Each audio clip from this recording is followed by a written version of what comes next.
వాళ్ళ కులానికి చెందిన పెద్ద మనిషి. పాపం ఆయన పట్టించుకొని, ఆయన పేరు రాంబాబు, ముతిగొండ రాంబాబు. ఆయన జిల్లాకు సంబంధించి రజక వృత్తిదారుల సంఘానికి అధ్యక్షుడు, భద్రాద్రి కొత్తగూడెం జిల్లా.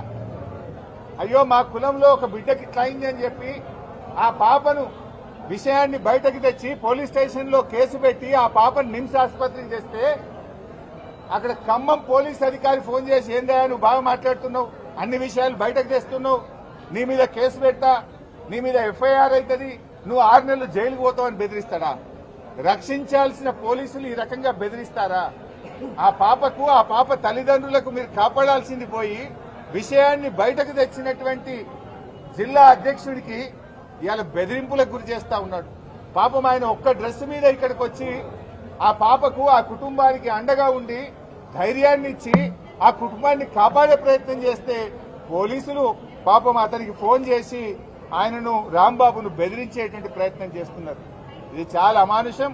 డీజీపీ గారు ఆ పోలీసుల మీద యాక్షన్ తీసుకోండి. బెదిరించుడు కాదు, రక్షణ ఇవ్వాలి. ఆ తప్పు చేసిన వాడి మీద చర్యలు తీసుకోండి. ఫాస్ట్ ట్రాక్ కోర్టు పెట్టండి. కానీ విషయాన్ని బయటకు తెచ్చిన వాళ్ళను నీ మీద కేసు పెడతాం, నిన్ను లోపలేస్తామంటే ఇదేమి యాక్టు, ఇదేం పోలీసులు, ఇదేం చట్టం? ఈ రాష్ట్రంలో ఏం జరుగుతూ ఉందని మేము ప్రశ్నిస్తా ఉన్నాం.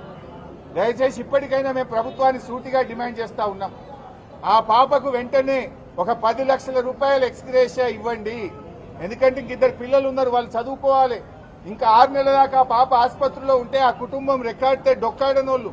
ఆ మందులు ₹1 కూడా ఖర్చు కాకుండా ప్రభుత్వమే వైద్య ఖర్చులు భరించి ఆ పాప పూర్తిగా మంచిగా అయ్యే వరకు వైద్యం అందించాలని, ఆ కుటుంబానికి 10 లక్షల ఎక్స్గ్రేషియా ఇవ్వాలని, ఆ తప్పు చేసిన వారిని కఠినాతి కఠినంగా శిక్షించాలని, విధుల నిర్వహణలో ఈ నిర్లక్ష్యం చేసిన వారు, ఈ మందులు బయట కొనుక్కొచ్చుకునే విధంగా దీనికి ఎవరైతే బాధ్యత వహించిండ్రో వారి మీద కూడా కఠిన చర్యలు తీసుకోవాలని, ఆ రజక సంఘం జిల్లా అధ్యక్షుని బెదిరించిన పోలీస్ అధికారుల మీద కూడా విచారణ జరిపి ఇంకొకసారి ఇటువంటివి చేయకుండా, ఇలాంటి బెదిరింపులకు పాల్పడకుండా ఆ పోలీస్ అధికారి మీద కూడా చర్య తీసుకోవాలని డిమాండ్ చేస్తున్నాం.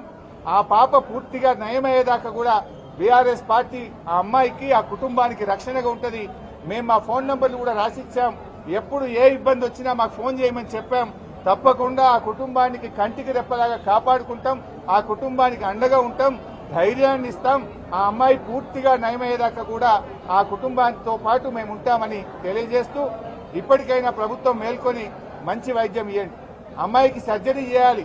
2 వైపులా చేతులు ఫ్రాక్చర్స్ ఉన్నాయి. ఇంకా సర్జరీ కూడా ఆలస్యం చేస్తా ఉన్నారు.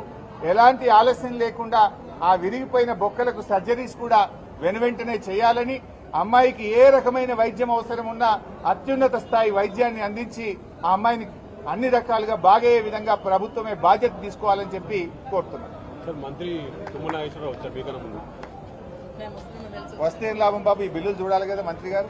మందులు ఇస్తున్నారా లేదా అని అడగాలి కదా. నేను అడిగితే పాపం ఇవోసారి బయట కొనుక్కొచ్చుకుంటున్నామని బిల్లులు తెచ్చి నాకు చూపించారు. అంటే ఏం బాధ్యత? రావడం పోవడం చూడడం కాదు కదా. కుటుంబానికి ఏం కావాలి, ఏం జరుగుతుంది అని అడగాలి కదా. ఎవరైనా సరే తప్పు చేసిన వాడిని శిక్షించాల్సిందే, హూ ఎవర్ ఇట్ ఈస్.